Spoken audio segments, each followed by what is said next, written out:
Isang mapagpalang araw po sa atin mga kapatid at today po ang ating pag-uusapan is about sa evangelism. Ano po ba ang ating pagkaunawa sa evangelism?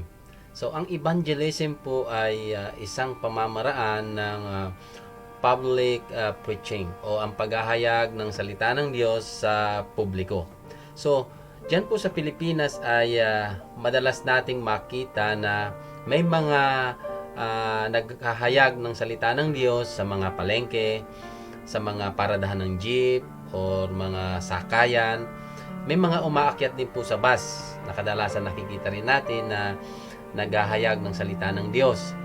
At sa mga probinsya po, kung naranasan nyo, may mga kumakatok po sa ating mga bahay-bahay na naghahayag po sila ng mga salita ng Diyos, ng kabutihan ng Panginoon o ang good news ng Panginoon.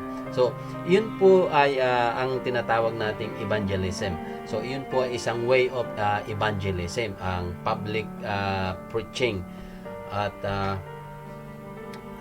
meron po tayong mga pamamaraan din sa na ginagawa para makuha natin yung atensyon ng mga tao, lalo na't ito'y ating ginagawa sa publiko. So, tayo po ay nasa publiko hindi para mag-sightseeing. Ang mga tao po na nasa labas ng kalsada ay iyan po ay may kanya-kanyang gawain o may kanya-kanyang pupuntahan.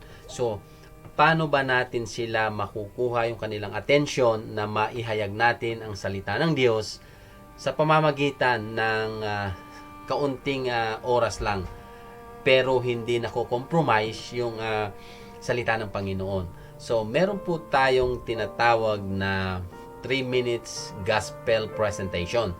So, ibig sabihin po dun ay maipahayag natin yung kompletong pamamaraan ng paghahayag ng salita ng Diyos na sa maiksing oras lamang. Kasi yung mga tao po ay alam natin na sila ay may pupuntahan o nagmamadali. Maaring sabihin nila sa inyo na ayaw nila kasi nagmamadali sila. So, pwede po nating hingin ang kanilang 3 minuto para makinig ng salita ng Diyos. Alam ko po naman kung malalaman nilang 3 minuto lang yun ay hindi po yun gawalan sa kanila at pagbibigyan po nila tayo. So kaya po ginawa yung 3 minutes gospel presentation para po nga sa mga ganun tao, lalo tayo po ay nasa public. Ano po? So kasi po minsan ang mga tao ay alam ng tao na tayo ay makasalanan. At totoo naman po, sinasabi po sa Biblia na lahat tayo ay makasalanan at wala pong righteous, not even one, only Jesus Christ. So, iniisip po ng mga tao na dahil sa kanilang mga kasalanan ay hindi na sila kayang patawarin ng Diyos. Dahil sa sobrang dami ng kanilang mga nagawa na hindi nakalugod sa Panginoon, ay iniisip po nila na hindi na sila karapat-dapat sa Panginoon. Nagkakamali ka, kapatid. Ang katotohanan, kapatid, ay mahal ka ng Diyos. Jesus loves you. Sa katunayan po ay ibinigay ng Diyos ang kanyang buhay para sa iyo at sa akin. Tinubos ng Panginoon ang ating mga kasalanan. Ang Diyos ay nagkatawang tao sa pamamagitan ni Jesucristo upang tayo ay sagipin sa tiyak na kamatayan. Ano bang kamatayan? Not physically po, but our spiritual. Tayo po ay patay sapagkat tayo ay separated from the presence of the Lord. So, iyon po ang kailangan nating maunawaan, mga kapatid. Dahil sa katunayan po ng pagmamahal ng Diyos, sabi po sa Genesis 1 verse 26 ay then God said, let us make mankind in our own image, in our own likeness. So, ganun po ang pagmamahal ng Diyos sa mga tao. Ginawa ng Panginoon ng mga tao ayon sa kanilang wangis.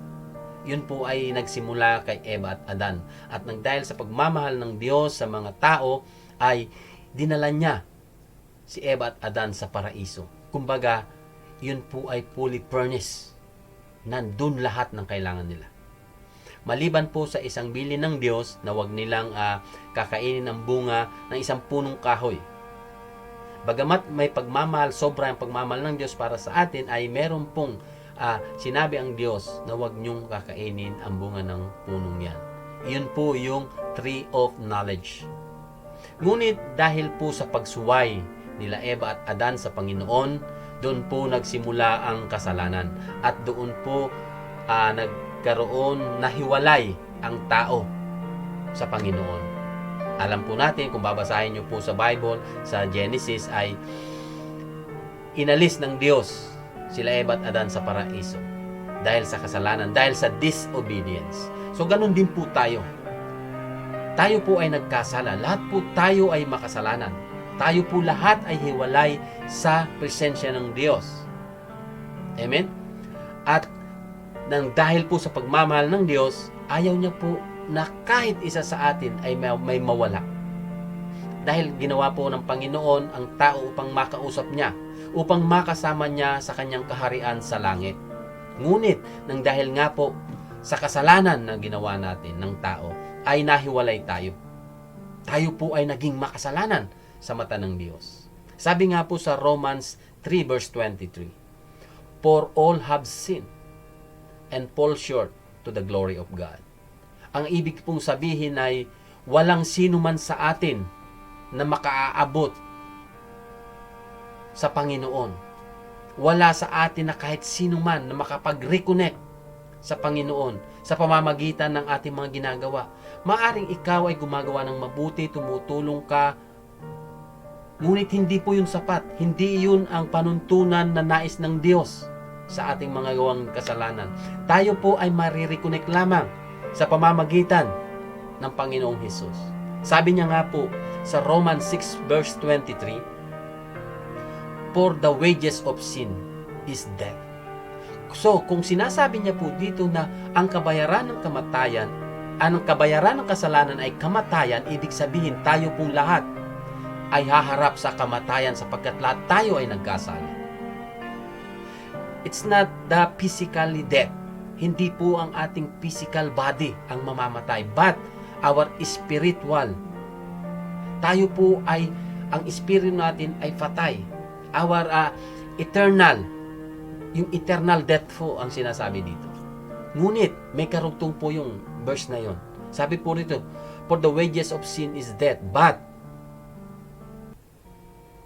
the gift of God is eternal life through Jesus Christ." So, kung tayo po ay nahiwalay sa Panginoon, sa presensya ng Diyos dahil sa ating kasalanan, tayo po ay maire-reconnect, tayo po ay maibabalik sa pamamagitan po ni Jesucristo dahil yun po ang kanyang regalo sa atin, ang buhay na walang hanggan. So napakasarap po, napakasarap pong isipin na ang buhay na walang hanggan ay ibinibigay sa atin ng Diyos ng libre. Sapagkat binayaran niya po ito ng buhay niya. Ibig sabihin na hindi mo makukuha yung eternal life o yung buhay na walang hanggan sa pamamagitan lamang ng paggawa mo ng mabuti, pagtulong sa kapwa, hindi po. Bagkus ang Panginoong Hesus po ang nagbayad noon. Maganda po yung ginagawa natin na tayo tumutulong sa tao, but it's not the right thing to do para tayo ay ma-reconnect sa Panginoon. Only Jesus Christ. Kailangan natin tanggapin ang Panginoong Hesus sa ating buhay at ipamuhay natin for us to reconnect sa presensya ng Diyos. Di po ba napakalinaw, napakasarap? Amen? Ayaw po ng Diyos na may mawala sa atin. Kaya po ibinigay niya ang buhay niya para sa atin, mga kapatid. Sabi po sa John 3:16, "For God so loved the world." Ano po yung word? Kasama po tayo dun sa word. Dahil nandito po tayo sa mundo, sa mundong makasalanan. At iyon po ang tinubos ng Diyos ng kanyang buhay, yung mundong makasalanan na kinalalagyan mo, kinalalagyan ko, kinalalagyan natin lahat. Kaya po sabi niya, "For God so loved the world." Mahal tayo ng Diyos. That He gave His only begotten Son, that whoever believes in Him will not perish but have eternal life. At nang dahil sa pagmamahal ng Diyos sa tao, sa atin, ibinigay niya ang kanyang bugtong na anak, ang Panginoong Hesus, na kung sino mo ang maniwala sa Kanya, tumanggap sa Kanya, magkaroon ng tamang relasyon sa Kanya, ay hindi mamamatay, hindi mapupunta sa dagat-dagatang apoy, bagkus magkakaroon ng buhay na walang hanggan. Napakasarap po. Nandyan po ang Panginoon, ibinibigay niya, ino-offer niya ang kaligtasan. Actually, matagal na pong ibinigay ng Diyos ang kaligtasan sa atin dahil simula po nang binayaran niya ng kanyang buhay 2,000 years ago nang siya ay mapako sa krus. Binayaran na niya ang ating mga kasalanan, tinubos na niya tayo na dapat tayo ay ang naghirap doon. Ngunit dahil sa pagmamahal niya sa kanyang unconditional love sa atin, siya po ang nampako sa krus na dapat ay tayo. Ganon tayo kamahal ng Diyos, mga kapatid. Ngayon, ano ba ang sinasabi ng Diyos? Napakasimple lamang ng pinagagawa ng Diyos sa atin. Tanggapin siya. Sumunod tayo kung ano ang kalooban ng Diyos. Yun lamang po pinagagawa ng Panginoon. Tanggapin siya upang mag-ibalik ang relasyon natin sa Panginoon through Him, through Jesus Christ. Amen? Jesus Christ paid the price. Ang utang mo, ang kasalanan ko, lahat binayaran ng Diyos. He paid the price for us to have eternal life. Yun po ang ginawang sakripisyo ng Panginoon. Kailangan lang natin mag-repent, humingi tayo ng kapatawaran, magsisi tayo sa ating mga kasalanan, tumalikod sa ating mga ginagawang kamalian na hindi nakakalugod sa Panginoon. At tanggapin natin ang Diyos sa ating buhay, ipinamumuhay natin ang Panginoon, sundin natin ang kalooban ng Diyos, at ganun lamang po ang hinihingi. Mga kapatid, maaaring anuman ang sitwasyon mo sa ngayon, anuman ang pinagdadaanan mo sa mga oras na ito, mga kapatid, huwag nating isipin na ang mga bagay na ito ay pahirap sa atin. Kung anuman ang mga sitwasyon natin, palagi nating isipin na ang Diyos lamang ang nakakahalam, ang Diyos lamang ang nakakaalam ng mga kadahilanan kung bakit nangyari ang mga bagay na ito. Kaya po, mga kapatid, ang kaligtasan na ibinigay ng Diyos noon pa 2,000 years ago. Ang tanong, kapatid, tinanggap mo na ba ito? Kung tinanggap mo na ito, dapat ikaw ay namumuhay sa kalooban ng Diyos na ang ginagawa mo lahat ay nakakalugod sa Panginoon. Dapat tinalikuran mo na ang gawaing makamundo. Kaya sa sarili mo, kapatid, kung sa palagay mo hindi mo pa tinanggap ang Diyos, ito na ang tamang pagkakataon, ito na ang tamang oras. Ngayon, hindi bukas. Ngayon, kapatid. Ngayon ang tamang oras upang pagsisihan mo ang iyong mga kasalanan. Tanggapin mo ang Diyos sa buhay mo upang tayo ay ma-reconnect sa Panginoon. Inaanyayahan kita na sumunod sa aking panalangin. Ang panalangin ito ay hindi ka nakikipag-usap sa akin, bagkus isipin mo na ikaw ay nakikipag-usap sa Panginoon. Ikaw ay sumusuko sa Panginoong Diyos. Ikaw ay pumapayag na pagharian ng Diyos ang buhay. Panginoong Hesus, maraming salamat, O Lord, sa kaligtasang ipinagkaloob mo sa akin. Lord, inaamin ko na ako ay isang makasalanan. Lord, wala akong inisip kundi ang sarili ko lamang, Lord. Tinalikuran kita ng mahabang panahon. Panginoon, sa mga oras na ito, Lord, isinusuko ko ang aking buong buhay sa iyo.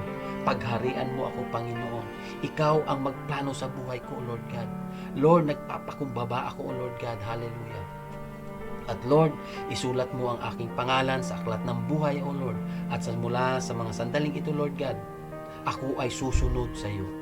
Maraming salamat, Panginoon, sa kaligtasang ipinagkaloob mo sa amin. Lord, ito ay hinihingi ko sa pangalan ni Jesus, ang aming dakilang Diyos at tagapagligtas. Amen. Mga kapatid, ngayon, ang kapatawaran ay nasa sa iyo. Ikaw ay mamumuhay, tayo ay mamumuhay sa presensya ng Diyos. Huwag tayong magsawa na ihayag ang salita ng Diyos sapagkat tayo ay tinawag ng Panginoon upang ihayag ang kanyang salita para sa ating pamilya, lalong-lalo na sa ating pamilya, sa ating mga kaibigan na hindi pa nakakakilala, sa mga tao, upang sila ay madala natin sa presensya ng Diyos at makamtan din nila ang kaligtasan na ibinigay sa atin ng Panginoon. Mga kapatid, huwag tayong mahiya na ihayag ang salita ng Diyos. Bagkus, manalangin tayo sa Diyos na bigyan tayo ng kalakasan na ihayag ito. Sapagkat alam natin, mga kapatid, na kasama natin ang Panginoon. Lahat ay kaya natin gawin sapagkat alam natin na nandiyan ang Diyos na nagbibigay ng lakas sa atin. Mga kapatid, maraming salamat at purihin ang Panginoon sa kanyang kadakilaan.